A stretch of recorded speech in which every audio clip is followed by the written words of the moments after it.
I swung open the door to the living room, just in time to catch my husband chuckling at my expense. James, ever the comedian, leaned back and said, "She still can't land a job to save her life." Just then, Marcus chimed in, raising his drink, "If she gets hired anywhere, I'll quit right here." Ryan, the ever-so-supportive friend, mumbled to himself, oblivious to my presence, "Some people just aren't built for real work." Ah, camaraderie at its finest. Patiently, I walked in, letting my heels click on the marble like an annoying metronome. James didn't even bother looking up, casually dismissing me with a raised brow. "Did you try that little consulting thing again?" Cole's laughter followed, mocking my professional failures. Consulting? She can't even consult herself for a stable paycheck. I maintained my empty expression while secretly recording their jabs with a hidden MIC under my blouse. Oh, sweet irony was about to unfold. As I continued to listen, Marcus added a gem of wisdom, "Maybe try interviewing at a coffee shop again. You might actually pass something this time." Meanwhile, Cole was busy critiquing my shoes like he was a fashion judge on a reality show, almost shouting that they looked like clearance bin specials. But this was not my first rodeo, and I was led in armor, just biding my time.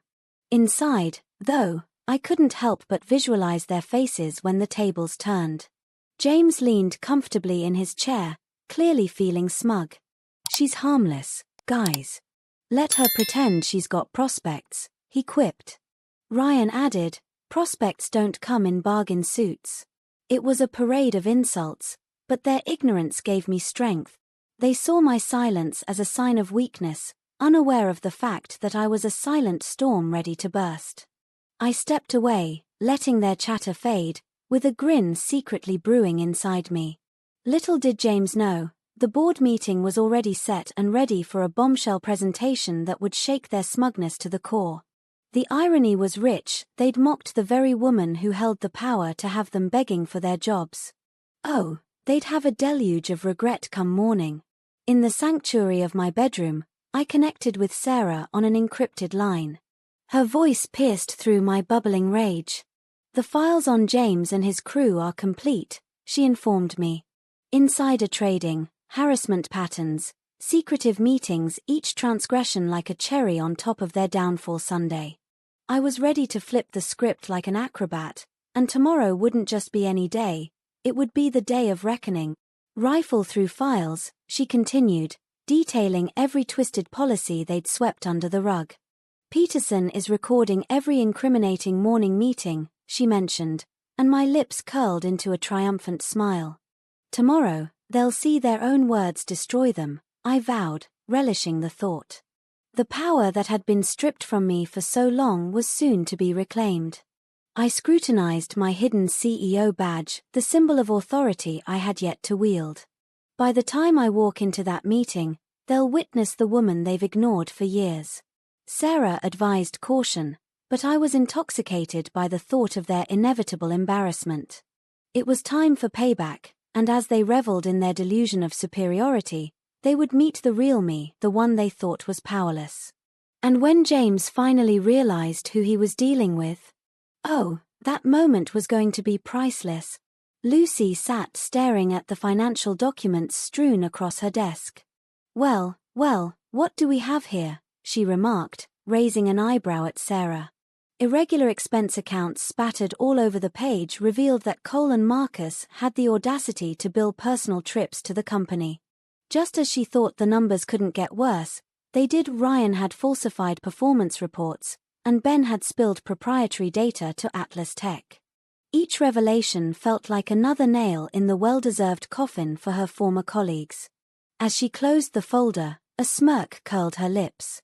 "This all goes on the table tomorrow," she declared, her excitement barely contained. Sarah, clearly rattled, broke her poker face for the first time. "Do you want me there during your showdown?" she asked cautiously. With a shake of her head, just a flicker of defiance, Lucy coolly replied, "No, I want them alone with the woman they thought wouldn't stand a chance." Sarah exhaled, understanding her intent. "You've got it, cameras will be rolling." The murmur of anticipation tingled in the air as Lucy imagined her foes squirming under her gaze. The next day, Lucy strode into the lobby, confidence bouncing off her tailored suit like sunshine. Thomas greeted her with a not-so-genuine smile, which she totally ignored. As they navigated the glass hallway, she caught his side eye at her outfit. "Please, buddy, it's not a department store clearance rack, it's a fashion statement. We're looking for individuals who can keep up," he declared like a judge at a fashion show. She lowered her gaze, inviting him to rest easy in his stubborn bias. Little did they know that judgment would bite them in the backside.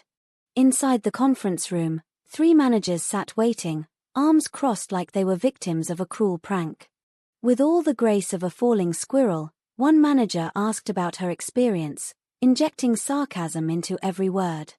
Another's uptight demeanor hadn't missed a beat, muttering, "We'll be gentle." Lucy folded her hands in her lap, feigning innocence and humility. Nothing rattled an arrogant crew more than an unassuming presence. They laid out a basic task for her, already anticipating her flub. One manager whispered, incorrectly diagnosing her nerves, "She's already shaking." Feeling like the star of a windy drama, Lucy conjured up 2 intentional mistakes, mumbling, "Sorry, I'm a little overwhelmed." The moment Thomas turned, she saw the smirks exchange like a trade of bad currency. "This work won't get you far here," one manager remarked, evil glee dripping from every syllable.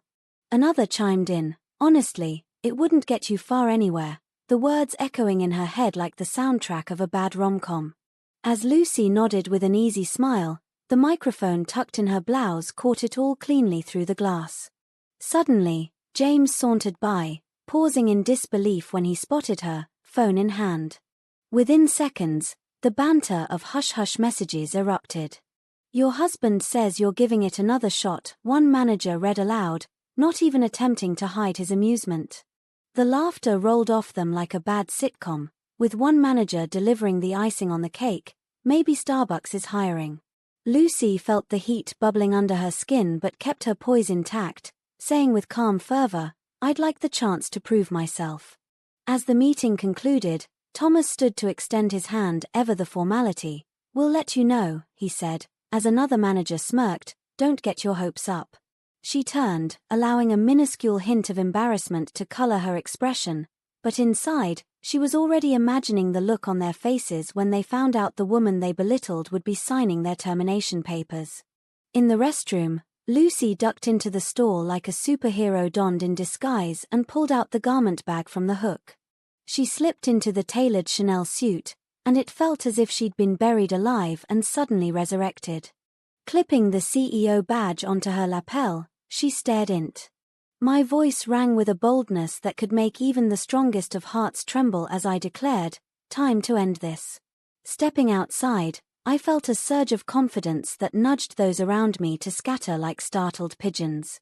The executive conference room's corridor was a cacophony of hubris, filled with men who genuinely believed they were carved from stone, bulletproof in their illusions of invincibility. Just as I was inching toward the doorway, I caught the snide remarks slipping from Marcus's lips about my budget-friendly suit. Classic. I pushed the door wide and was greeted by a shockwave of silence, their faces going ghostly white, as if I were the leading lady in a horror flick. James's astonishment was comical. He blinked rapidly like a deer caught in headlights, stumbling through his words. "Why are you in here dressed like that?" Marcus thought he could lighten the mood with a lame joke about stolen badges.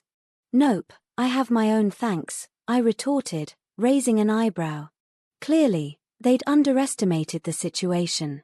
"That's not funny, Alexis," James blurted out, scrambling to stand, knocking over a chair in the process. "I'd argue otherwise," I shot back, confidently striding to the head of the table. Ben tried his best to contain a scoff, muttering I'd finally lost it. That ignited an idea. With a simple tap on my phone, the screens around the room flickered to life, revealing the golden letters of incorporation papers, mine. The room froze, and Cole's attempt at disbelief was as heart-wrenching as it was pained. "Fake," Cole hissed, leaning slowly, as if my very presence could shatter him. I took another step closer, my heels clicking audibly. 12 years ago, I started this company while you were busy perfecting your resumes, I explained, watching the realization seep in. Ryan shook his head in denial. You can't be the CEO. We've never even met. I leaned in for the kill. Remember yesterday? You said I wasn't worth hiring. James's expression shifted from bravado to sheer panic, muttering, Alexis, you lied to me. I smirked. No, buddy, you did that all on your own. I just let you. The air was thick with disbelief as Marcus flailed. Why pretend to be unemployed? I grinned, leaning on the table, because your type loves to expose their true colors when they underestimate a woman. James waved the documents, barking, this doesn't give you the right to fire anyone. I let the tension thicken for dramatic effect. Actually, it gives me the right to fire everyone here. Ben's bluster pushed back against the inevitable, you can't do that. I glanced over my shoulder at the security team ready to pounce. Oh, just watch. Like some bad rom-com, James whispered, we can talk about this, and I chuckled, talk? Oh honey, that ship has sailed. Pack your bags. The look on their faces was priceless as security escorted them from the conference room. With the door now firmly shut, Sarah materialized beside me like a boss-level ally, confirming their access was revoked across the board. Walking through the executive hallway, I embraced the buzz of conversation, whispers bubbling behind me. Is that the CEO? Floats through the air, and I knew fear loves an audience. I charged ahead, realizing the all-hands meeting had reached maximum capacity by the time I stepped on stage, every voice dropping to stunned silence. Someone whispered, isn't that James's wife? To which an incredulous reply echoed, apparently, she's also our boss. I seized the moment, casting a powerful gaze over the room, let's address the elephant in the room you weren't supposed to see. When I unveiled the investigation summary, gasps cut through the air like knives. Questions flew as an analyst asked, were we really passed over because of them? Meeting her hopeful eyes, I answered, yes, but that ends today. A tidal wave of murmurs swept through the crowd, the hope ignited. When one senior engineer challenged, some think firing all 5 is extreme, I met his question without flinching, ready to lead this culture back from the brink. The atmosphere in the meeting room was electric, charged with a mix of indignation and anger. Someone muttered that the treatment they received was extreme, and it resonated with a few faces in the crowd. Harsh, I called out, with a smirk creeping onto my lips. Harsh is watching abusers thrive while the rest of us wither. There was an instant buzz, as heads turned toward me, fulfilling the promise of a captivating confrontation. It felt like the first crack in a long-standing foundation of toxicity. Just then, a brave soul stood and argued, but they were our top performers. I shot him a look that said, really, before rebutting, top performers don't need to stomp on others to shine. That seemed to unleash a wave of approval. Someone near the aisle muttered, finally, and even the grumps began to nod along. That marked the beginning of the cultural shift, and it was about time. I sensed the walls of complacency starting to crumble. With a flourish, Sarah handed me the newly minted organizational draft. Restructuring starts today, folks, I announced with simmering excitement. Who approved this? A skeptical supervisor fired back. Holding up my badge like a superhero cape, I declared, this is the power behind the throne, the one who built this empire. A profound silence blanketed the room, buzzing with the realization of my authority. One glance around told me they were starting to understand who was steering the ship now. As I wrapped up my electrifying speech, I opened my door to the unheard voices of our company. If you've ever felt silenced, I'm here to listen, I declared. The response was instant, with someone whispering that leadership had never spoken up like this before. Another chimed in, and I actually believe her. As applause swelled and reverberated through the air, I embraced the tangible shift. It felt like a defiant cheer for the future I envisioned, a future where kindness and competence ruled. Meanwhile, Sarah monitored the bar vibes of the 5 lowlifes, and I tuned in with glee. James slammed down his glass in pure rage, claiming that I thought firing him meant winning. We've run this company long before she strutted in. Marcus laughed, but it was a laugh tinged with uncertainty. As Ryan leaned in, I could just picture their smirking faces trapped in their walls of bravado, completely oblivious to the storm that was brewing on the horizon.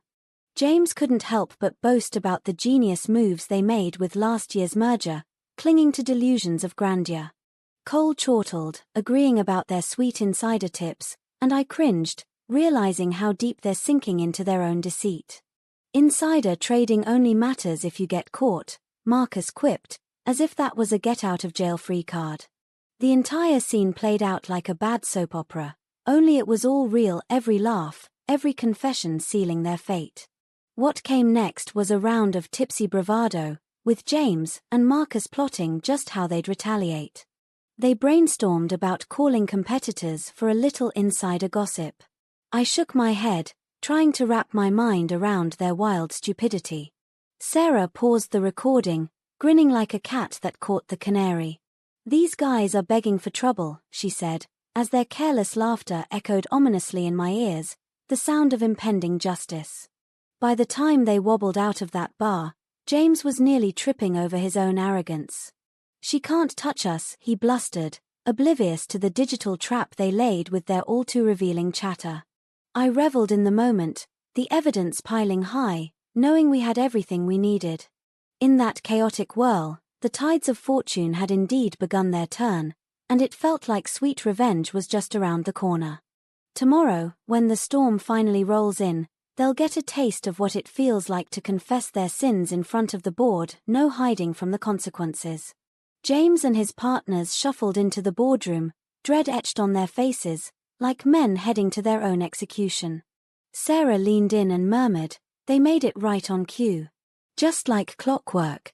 I couldn't help but smirk as I watched them squirm in their seats, desperate for an escape.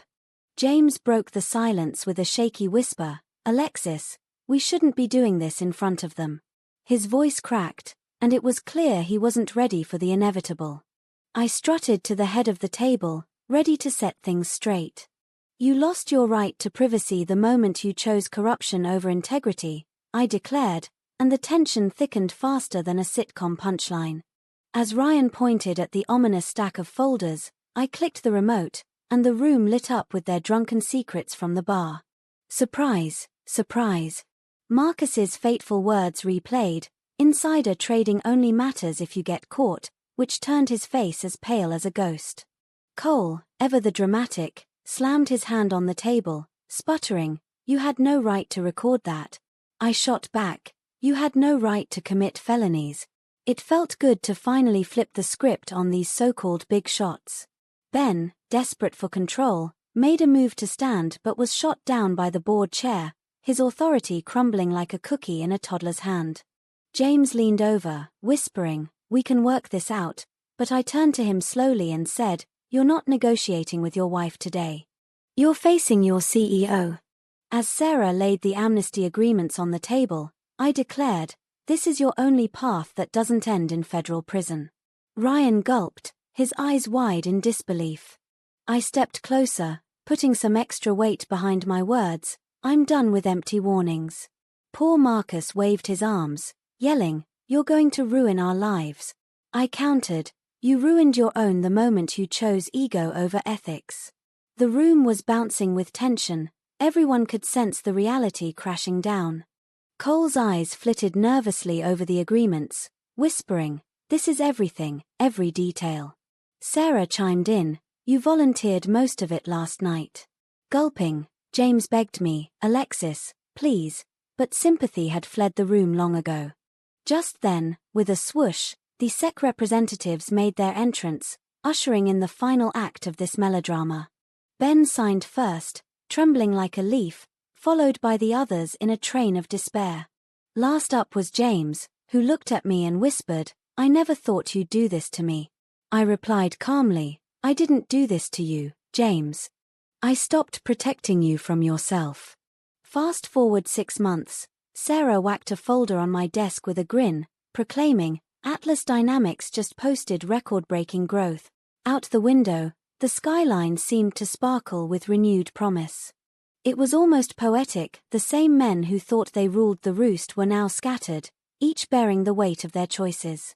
Employee complaints hit a historical low, and I smiled at the thought that rebuilding was indeed more fulfilling than mere destruction. James, now humbled, was holed up in Ohio, a far cry from his past life, working retail and arguing with customers. I quipped about how he used to mock such jobs, and Sarah noted that his old bravado was now gone. Marcus, too, hit rock bottom, delivering packages in a rented truck, now estranged from family thanks to the fallout. Sweet justice, I thought, as I remembered him bragging about ruining careers. Cole engaged in rehab for his gambling habits, finally admitting to himself what he had done. I couldn't help but appreciate the irony that this was the first honest act he'd made. Ryan was barely scraping by after a divorce, muttering to neighbors about his previous glory days. I reminded Sarah, being somebody never required stepping on everyone. Even Ben retreated to Alaska, possibly searching for himself after exposing his shady dealings. Maybe solitude will teach him to create something of his own, I mused, knowing each of them was wrestling with their choices. As we headed into yet another board meeting, an engineer thanked me, expressing gratitude for giving people like her a chance. My response: "You earned it. I just cleared the path." Sarah pointed out the newfound trust within the company, but I shrugged it off, saying, they need to trust themselves. Just as I entered the boardroom, James texted, "How did you become this person?" With a flick of my thumb, I replied, "I didn't become anything. I stopped pretending." Amidst the chaos, I realized the crux of it all. They destroyed themselves, I thought, before flipping the lights on for everyone to see reality clearly.